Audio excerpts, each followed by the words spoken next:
Hey, welcome to Integrative Preparedness. I'm Steve Smith. I stayed inside today because the cicadas out there were so noisy yesterday I could barely hear myself when I played it back. Appreciate you all suffering through that. I did get some comments on it, and I did kind of get a few little snarky comments on it. Now, for those of you whose comments are still up, it's not you because I understood.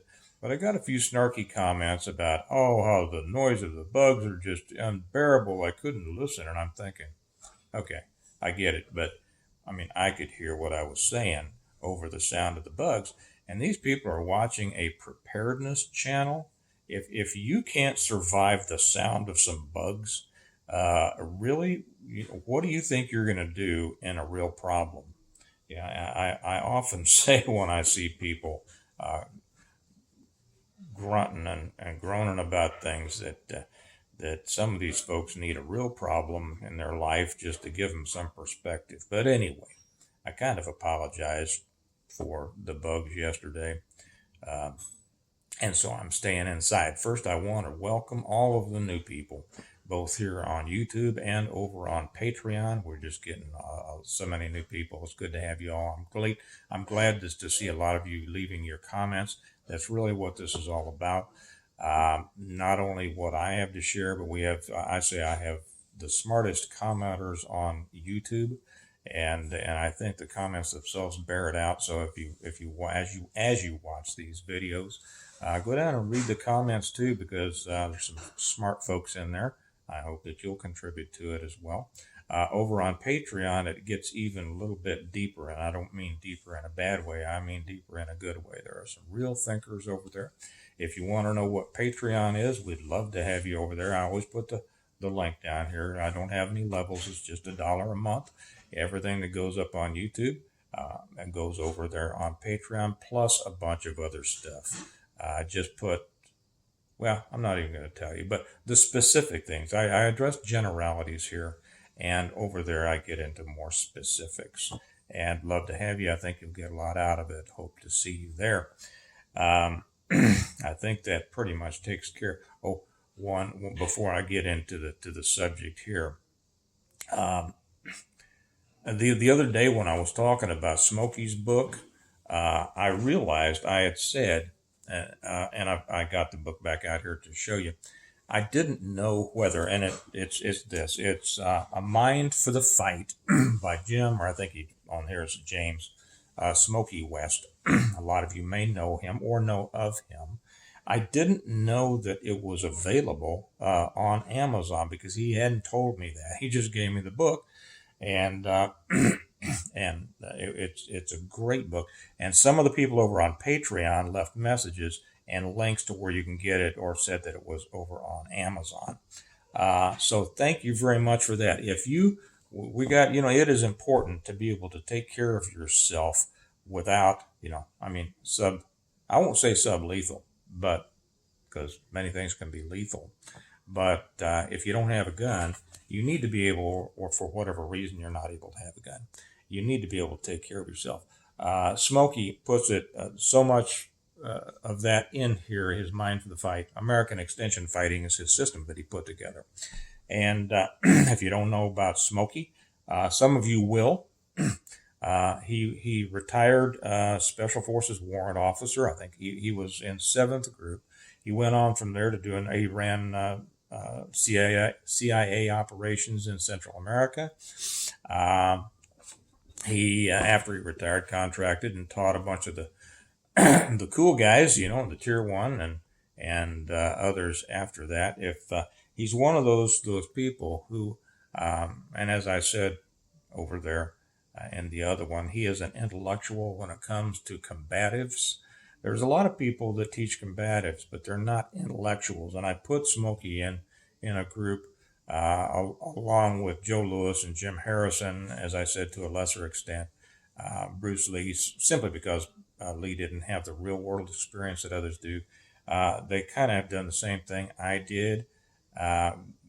We had real world experiences and developed systems of our own that we knew were applicable in the real world, as opposed to just looking good in the gym. It's not, fighting for your life is not sport.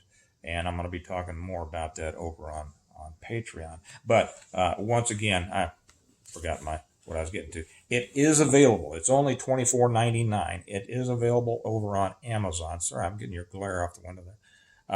It is available over on Amazon, $24.99. A Mind for the Fight, James Smokey West. So do yourself a favor if you have any interest in that, buy that book. Okay, now to my real subject today. Ability versus capability. Ever since, we hear so much about capable, right? People sounding very gruff, mission capable. Ever since 9/11, the military came back into its own and were elevated, as was law enforcement.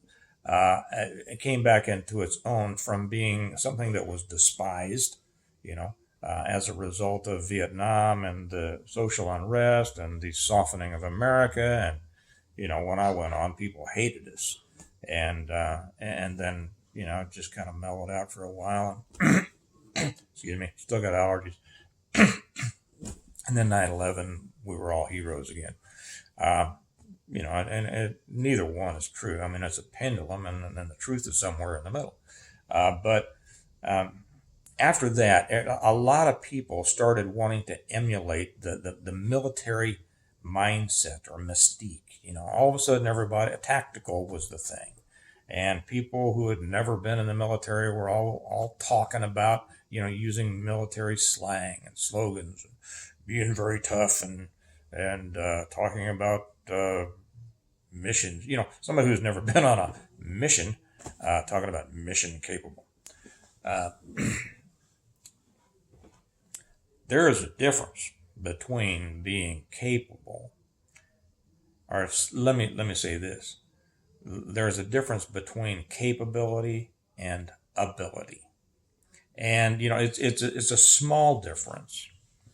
Maybe I'm going to get back to that after I tell a story. This is an undercover story. Way back when in the 70s, when I was undercover in a certain unit, we got called into the major's office. This is when I was still with a local undercover narcotics unit. And my partner and I were called into the major's office. And he told us that we had been accused of being dirty by a certain federal agency. And of course, we got mad, who the hell are, you talk. We didn't have a lot of respect for the major, to be honest. Anyway, he was an office boy who had made his rank, by not making it on the street and kind of bubbling up, through the ranks in headquarters, always, as I say, within kissing distance of his next promotion. So we got upset, and we want to know who the hell is saying these things about us. Anyway, it got very interesting. What it boiled down to was that we had developed an informant, and who had taken us into a very high-ranking, high-level drug dealer, and we became very good friends with him and his wife, and I'm not going to go any farther than that, but we were at his house all the time. It was a big house, a big mansion in one of the fanciest neighborhoods in town. And we were there all the time, just hanging out at his pool, shooting pool, doing whatever, getting deep into the game. And when you do these kinds of things, when you're deep undercover, you live it. And I'm still playing around with how much to talk about that. If I do, it's going to be on Patreon. I'm not sure, not promising anything. But there are so many lessons there. I'd like to pick some out if I can find a way to do it properly. Okay. Anyway, what had happened was the feds had seen us going in and out of this house. Now, let me tell you why they saw it and why they came to the conclusion they did. The feds were after this guy, had been after him for a long time. They wanted him so bad, and they couldn't get next to him. They wanted him so bad that they made a deal with the people who lived in the house across the street from him. Now, these are big, big houses, and so this was a big place too. Uh, the houses are not right up against each other, right? So it was kind of, even though it was right across the street, it was still a little distance. And the feds made a deal with his family, with be a patriot and help us, win the war on drugs and all this kind of hooey. And they made a deal. They sent this family. They set them up like in Spain for months, and then rented their house for an unbelievable amount of money to set up a surveillance post to watch this guy's house.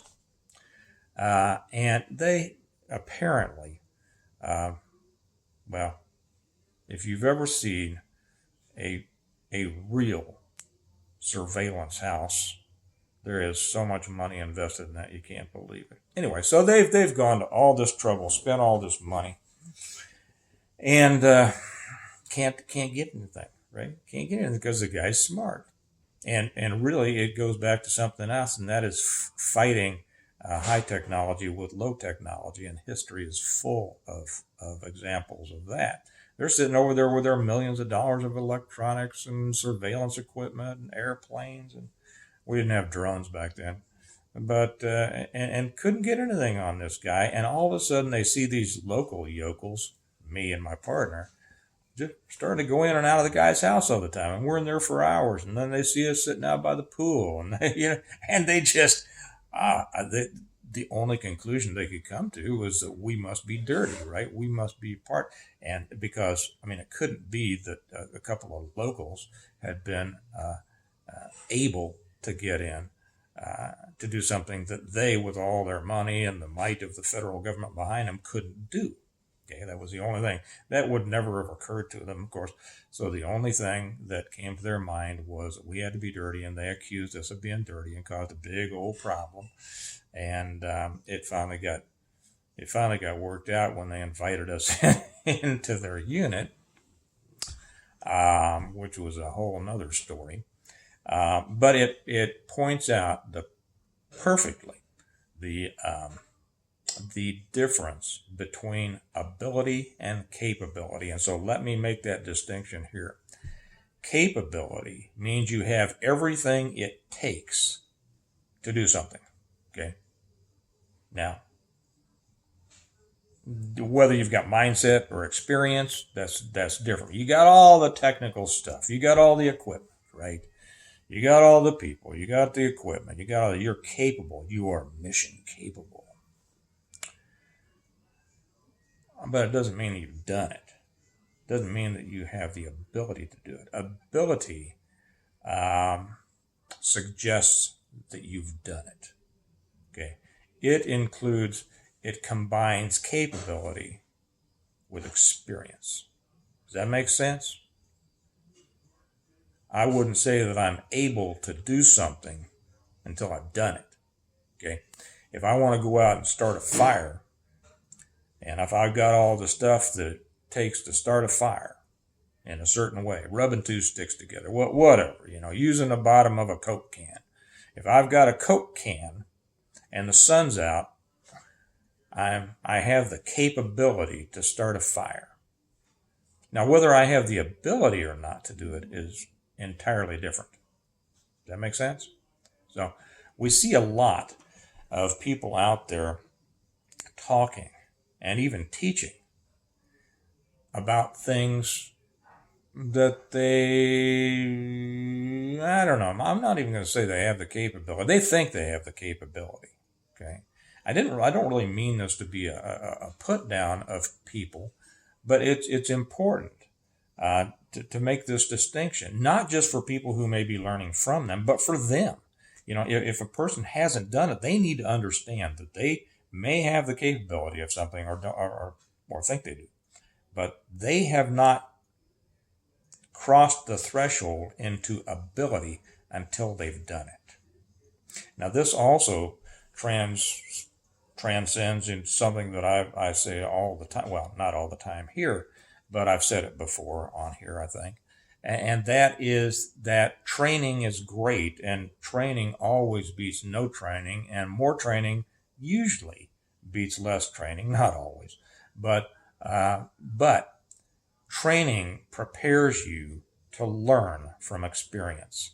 When I got new guys come in and assigned to me, I'd tell them, I'm going to keep you alive for the next 3 months, 6 months, whatever.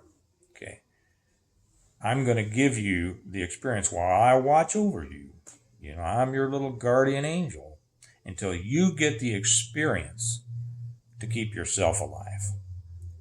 And that's the truth that a lot of people out here, playing their airsoft or doing the shoot 'em up games on. I've never even seen one of those games on the video games. What are their names? I don't know.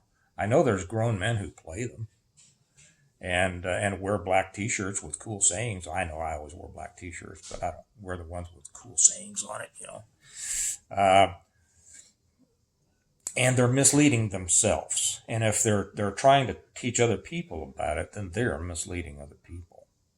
And I take a dim view of that, as do others who teach from experience. So my point here, my message here is, don't mistake capability for ability any more than you should confuse training with experience. And there's nothing wrong with not having experience. That's the thing.